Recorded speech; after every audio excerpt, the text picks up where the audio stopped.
Mormon mommy bloggers and influencers have raised the standards, all dressed in matching outfits. No wonder women are feeling pressure and stress with this new standard.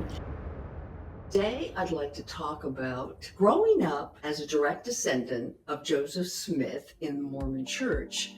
I felt the suffocating awareness that I needed to be perfect at all times as an example to others in my church and community. But I also felt a relentless pressure to not only appear perfect, but to be righteous as well, and that there was a connection between the two. Today, I'd like to do a deep dive into why Utah has the highest rate of plastic surgery in the country and also the highest rate of antidepressant use among women. The connection, a religious culture that ties physical appearance to eternal salvation.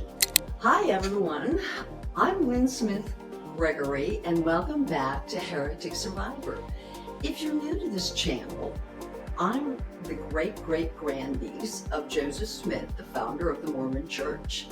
And in this channel, I discuss what it was like growing up in the Mormon culture as a direct descendant and the kind of harm and trauma I experienced that others might have experienced growing up in this high-demand, high-control religion or other high-demand, high-control religions.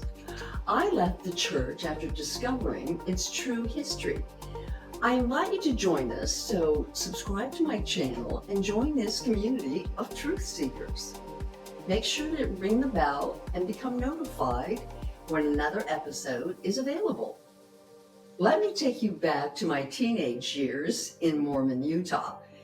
When I was growing up in my teens, pretty girls were pushed into beauty pageants, and I was one of them, because it was a status symbol that made them more marketable for temple marriage. There was competition for the worthy Mormon men who could take them to the temple. My mother as well was, after 9 children, weighed the same as she did on her wedding day, something that my father clearly expected her to do. So she would starve herself on cayenne and lemon juice fast to maintain her weight after 9 babies. 2 of my sisters, not surprisingly, developed eating disorders. In my family, because we were Smiths, every time our hair was out of place or we gained an extra pound, it carried extra weight.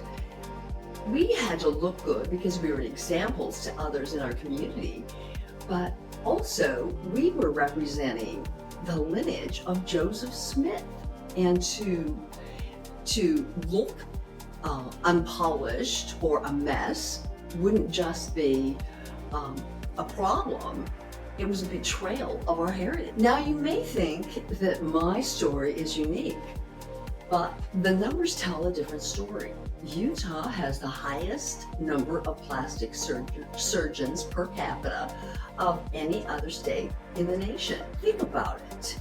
Here we have a culture that promotes modesty and is against vanity, and yet Mormon women are having more cosmetic procedures than almost anyone else in the country. And here's the dark parallel. Utah consistently leads the nation in antidepressant use among women.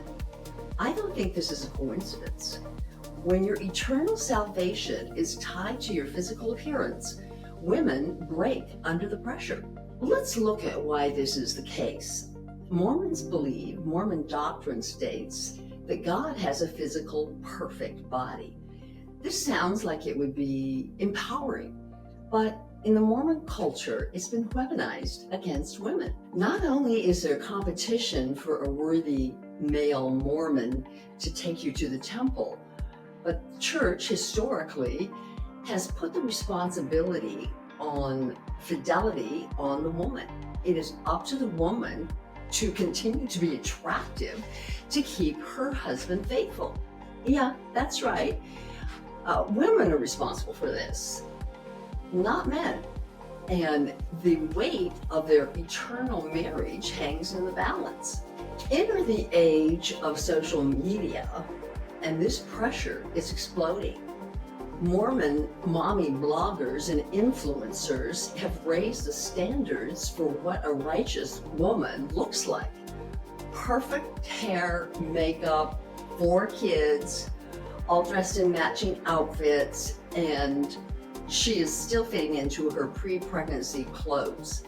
No wonder women are feeling pressure and stress with this new standard that they are being held to.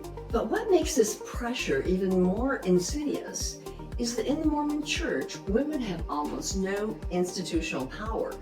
They can't hold the priesthood. They aren't the head of the household, so they don't make any major decisions. They are powerless. When your value can't come from leadership or achievements, what's left? Your appearance. But this isn't just a Mormon story. It's a warning about what happens when religious authorities want to control women's bodies and their worth. But this is also a hopeful story because more and more women are speaking out and rebelling against the idea that their value is only as a woman in their appearance and, of course, being a supportive wife and mother. If this resonates with you, please share in the comments. Let others know if you experienced any connection between your religion and your physical appearance. I'd love to hear about your experience. Join our community of survivors and truth seekers and follow me on Instagram and Facebook, as well as at my website, Heretic Survivor From Mormon to Me on YouTube. I'd love to get to know you better. I promise to respond to any comments. So please share your experience or what you thought about this conundrum in the Mormon Church. Thanks for joining me, and we'll see you next week. Visit my website, lynsmithgregory.com, where I share my journey of my memoir in progress called We Were Smiths, Escaping the Shadow of Joseph Smith's Mormon Legacy. Of course, our self-worth isn't measured by our appearance. Please continue to join me next week where we continue to discuss the truth about the Mormon Church and culture and find ways and means of healing. Thank you for joining me.